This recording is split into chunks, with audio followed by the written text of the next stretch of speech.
Uttar Pradesh police jail वार्डर का नई भर्ती 2025 में आपका आ गया है। इसका कुल पद 2833 है। इसका फॉर्म आप भर दीजिए। और यूपी पुलिस का भी आया है। इसमें आपको मैं बताऊंगा जेल वार्डर आया है 20 दिसंबर 2020 में आपका पेपर हुआ था। दूसरा पाली का यह आंसर है जो आपको मैं पहला क्वेश्चन है, इनमें से जिसका जन्म अंडे से होता हो को व्यक्त करने वाला कौन सा एक शब्द है? तो इसका आंसर हो जाएगा आपका सी, अंडज। तो चलिए इसे व्याख्या करते हैं। जिसका जन्म अंडे से होता है उसके लिए एक शब्द अंडज होगा, जबकि जिसका जन्म निम्न वर्ड से हुआ हो उसे अत्यंत कहते हैं। दूसरा प्रश्न, निम्नलिखित में अमृत का अनेकार्थक शब्द नहीं है। तो इसका आंसर हो जाएगा आपका डी, मोती। स्वर्ण, जल, पारा, दूध, अन्न आदि अमृत के अनेकार्थक शब्द हैं, जबकि मोती अमृत का अनेकार्थक शब्द नहीं है। प्रश्न नंबर तीसरा, अमृतलाल नागर के उपन्यास मानस का हंस की कथा वस्तु है। तो आपका इसका आंसर हो जाएगा डी, तुलसीदास का मानसिक विकास।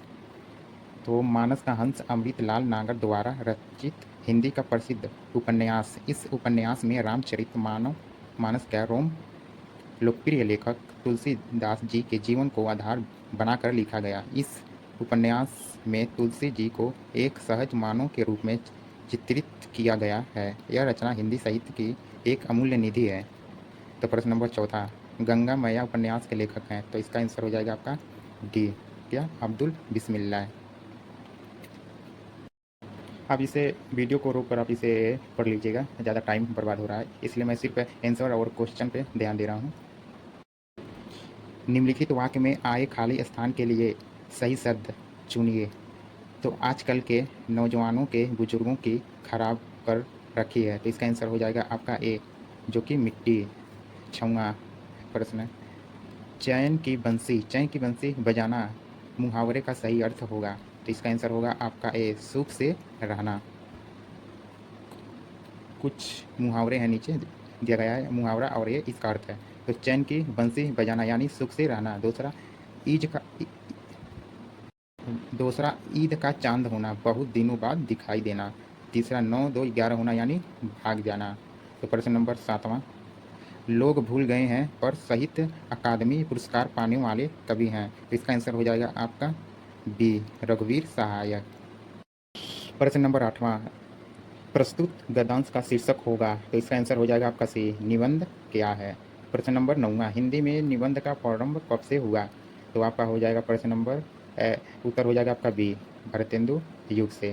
तो प्रश्न नंबर आपका 10वां, निबंध के संदर्भ में असत्य कथन है। तो इसका आंसर आपका हो जाएगा, आंसर होगा आपका डी, वर्तमान काल के निबंधों से व्यक्तित्व या वैयक्तिकता का गुण नहीं होगा। तो इसका हो जाएगा सी, सही हो जाएगा। 11वां प्रश्न पे आते हैं, आधुनिक मनुष्य का केंद्रीय भाव है। तो इसका आंसर हो जाएगा आपका सी, यानी स्वाधीनता। तो प्रश्न नंबर है 12 आपका, भारतेंदु और उनके युग के संदर्भ में सत्य कथन है। तो इसका आंसर हो जाएगा आपका बी, हिंदी साहित्य में भारतेंदु और उनके सहयोगियों से निबंध लिखने की परंपरा का आरंभ होता है। तो इसका आंसर को क्या हो जाएगा बी। तो प्रश्न नंबर आ गए हम 13 पे, इनमें से उसी समय को व्यक्त करने वाला कौन सा एक शब्द है। तो इसका आंसर हो जाएगा आपका सी, तत्कालीन। प्रश्न नंबर 14, कृत प्रत्ययों के संयोग से बनने वाली क्रिया को क्या कहते हैं। तो आपका हो जाएगा इसका आंसर सी, कृत दंत कहते हैं। प्रश्न नंबर 15, श्री कृष्ण के शून्य वचन अर्जुन क्रोध से जलने लगे सब शोक अपना भूलकर करतल युगक मलने लगे, संसार देखे अब हमारे शत्रु रण में मृत पड़े, करते हुए यह घोषणा वे हो गए उठ कर खड़े, प्रस्तुत पंक्तियों में कौन सा रस है। तो इसमें आपका हो जाएगा ए, रौद्र। 16वां प्रश्न है, निम्नलिखित कौन सा विकल्प विराम भेद और उसके चिन्ह को सम्मिलित नहीं करता। तो इसका आंसर हो जाएगा आपका सी, योजक चिन्ह। प्रश्न नंबर 17, निम्नलिखित वाक्य में आए खाली स्थान के लिए सही शब्द चुनिए। जिसने गुलाबी कमीज पहनी है, क्या, जिसने गुलाबी कमीज पहनी है नाम श्याम है। इसका आंसर हो जाएगा आपका डी, यानी किसका। प्रश्न नंबर 18, चाबुक निबंध संग्रह के रचनाकार हैं। तो इसका आंसर हो जाएगा आपका सी, सूर्यकांत त्रिपाठी निराला। प्रश्न नंबर 19, भोर विवाह निशांत निम्नलिखित में से किसके पर्यायवाची शब्द हैं। तो इसका आंसर हो जाएगा सी, प्रभात। आप लोग ना पढ़ते रहिएगा। इसमें बहुत अच्छे से समझाया गया है इसे। तो प्रश्न नंबर 20 पे आते हैं।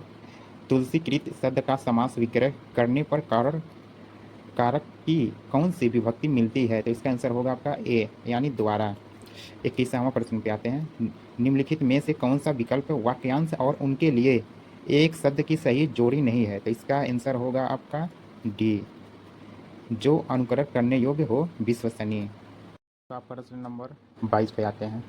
जो भेजा न जा सके वाक्यांश के लिए एक शब्द होगा। तो आपका हो जाएगा सी अभेद। प्रश्न नंबर 23।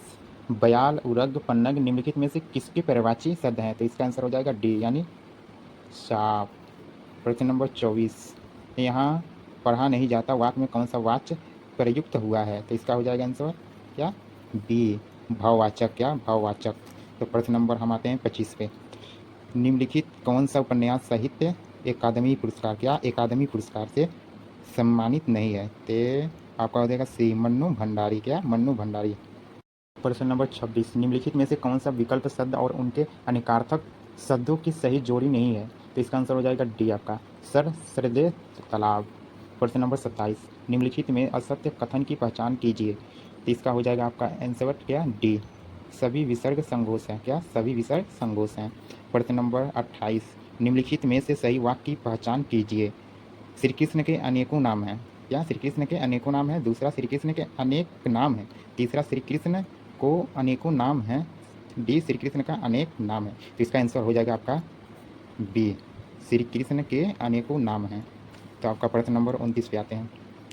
क्रिया का मूल रूप क्या कहलाता है? तो आपका क्रिया का मूल रूप धातु कहलाता है। क्या? धातु यानी आपका ए सही है। तो प्रश्न नंबर 30 पे आते हैं। क्या? प्रश्न नंबर 30। निम्नलिखित व्यंजनों में नाकसिक व्यंजन है? तो आपका हो जाएगा 9, आधा 9 है। प्रश्न नंबर है 31। राजेश जोशी को साहित्य अकादमी पुरस्कार किस रचना पर प्राप्त हुआ? तो आपका ए, दो पंक्तियों के बीच। प्रश्न नंबर आपका 32। सुरेंद्र वर्मा को साहित्य अकादमी पुरस्कार किस वर्ष प्रदान किया गया था? तो आपका आंसर है बी यानी सन 1996।